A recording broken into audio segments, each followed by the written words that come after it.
Good evening. The purpose of me being here tonight, Chairman Bennett and Mr. Lanford and other members of the Board of Supervisors, is to seek your approval of the FY 19-20 performance contract.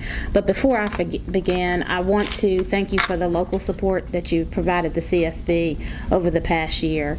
And I can't emphasize enough about your support that you're providing for the services in the jail. We served just last year 43 males in therapy groups and 25 females in the jail. And in addition, you are also helping to support the psychiatric services in the jail, working with the jail system. And there were 254 jail clients who were seen, and 109 of them that tested positive for a positive mental health screen. So that's where your funding is going and supporting the jail.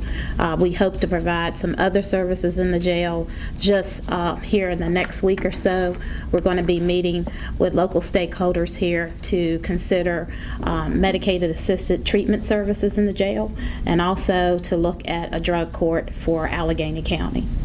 So I can't thank you enough for your local support. I know that you've had a trying budget year, but your dollars are being put to good use. So I want to go over tonight the performance contract, Appendix A, that was given to you, and to tell you a little bit about some of the new things that they're putting in place. One of the things that are new to the performance contract is that if we are going to start a core service, we have to notify the department within 30 days, or if we're going to stop a service in the community, we have to notify them within 30 days if we're using at least 30% of the state funding to support the program. Another change to the performance contract is they have what they call a service process quality management system that's going to be put in place, where they're going to monitor every service that we have, and they're going to back it up with qualitative data, and they have provided us with about $40,000 to work with a consultant to implement. It's sort of like an electronic health record which will encompass all the data, and we'll have to do the reporting to the state. So that's a new initiative that we're responsible for. In addition to that, with the employment of a new executive director, those services used to be in community contracting department, and they're moving that to the human resources department of the state, so that they're involved with selection of a new executive director. So those are some of the new things that are in the performance contract. We did receive some additional funding this year due to some new initiatives that were put in place by our former commissioner who just passed this weekend. I don't know if you were aware, but Hughes Melton he just died. He was 52 years old, and it was a result of an automobile accident. So we have an acting commissioner right now that's been appointed by the governor until we hear further whether we're going to have someone else either in an interim role or in a long-term position. But some of the new initiatives that they've put in place here at the clinic is we have implemented primary care screening and monitoring, where we're going to be looking at the whole health of the individual, not just the behavioral health. So we need to be linking up the individuals that come in through the clinic with our primary care doctors and making sure that their medical appointments are being done. And then those individuals that are on antipsychotic medications, will be looking at their body mass, weight measurements, and all of those things to monitor the effects of some of the medications that we're prescribing, to make sure that they're not having harmful effects with the individuals that are coming in the clinic. In addition, they're giving us some additional funding for medicated assisted treatment just because of the opioid crisis, so that we can employ more services with more psychiatric services, and we can have more individuals that will be seen through the induction phase of the MAT. And then in addition to that, they've given us funds for the CIT assessment site, which is slated to open this month, and also for some same-day access. So we'll have more monitoring and screening as people come in without appointments. So basically you can walk into the CSB and be seen by a clinician, have an assessment. We're not guaranteeing that you'll see a psychiatrist that day, but we do have an expectation of a follow-up within 10 days to see a psychiatrist in the CSB. So So we did receive some additional funding for that. This year's contract, it looks like we're going to have budgeted $3,556,176 for mental health.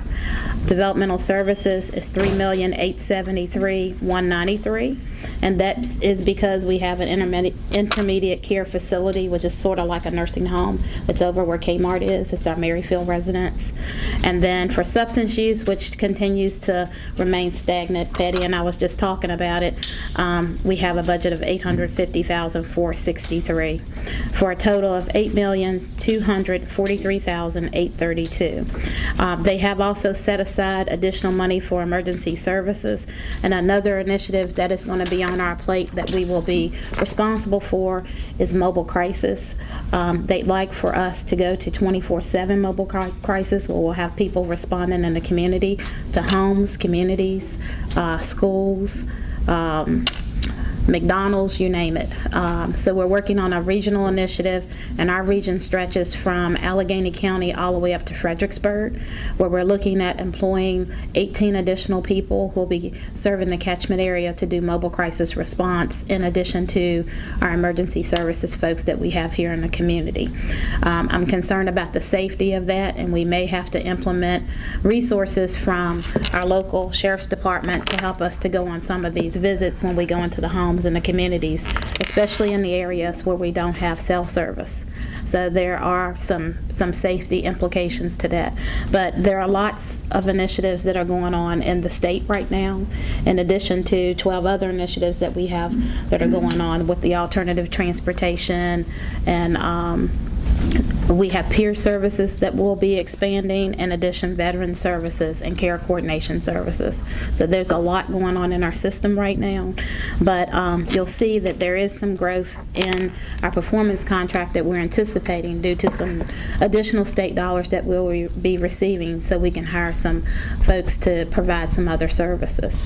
So in total, we're looking at a performance contract of $8,243,832, and of that amount, our administrative total is 16% of that. So you'll see that I continue to put the dollars in services and not put those in the administrative office. We still run a very tight ship in the admin office to keep all of these services afloat. But I stand here proud to let you know that we provide many of the services that many of the large boards do not provide.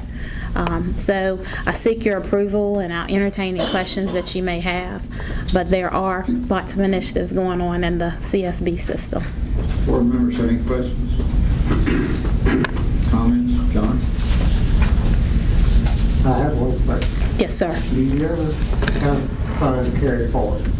Do we ever have funds to carry forward? Yes, sir, we do. And the funds that we carry forward usually take care of all of our facilities. We are an operational board. We're not an administrative board, so we're not a part of local government. So if I have air conditioning unit that needs to be replaced, vehicles that need to be purchased, we try to write grants, but we use any additional funds that we have left over to subsidize that, to pay for any other services that we may have with our group homes. You know, I just had a capital project that was done at Maryfield where we had to put in a whole new drain system down there, and it ran us $35,000 to $40,000. We had to work with JES to put that in. So from time to time, any additional funds that we have left over, we have to set those aside to take care of any emergencies that we may have. The boiler in our life skills facility, which is the old Moody School, Moody building, it's 34 years old. So we will eventually have to have some money set aside to replace that boiler. My only comment is I'm amazed that you can even remember all the stuff that you have to do, much less have to do. It'll be 11 years in January. How many years did it basically do all this up? She lives it and breathes it.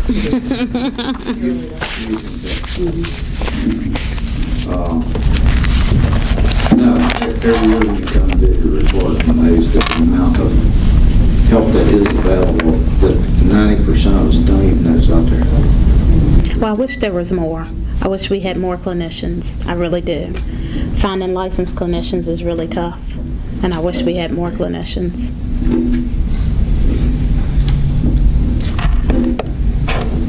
Take action on this tonight. Entertain a motion to approve the contract. Made by Mr. Shaw, do I have a second? Is that Mr. Gardner?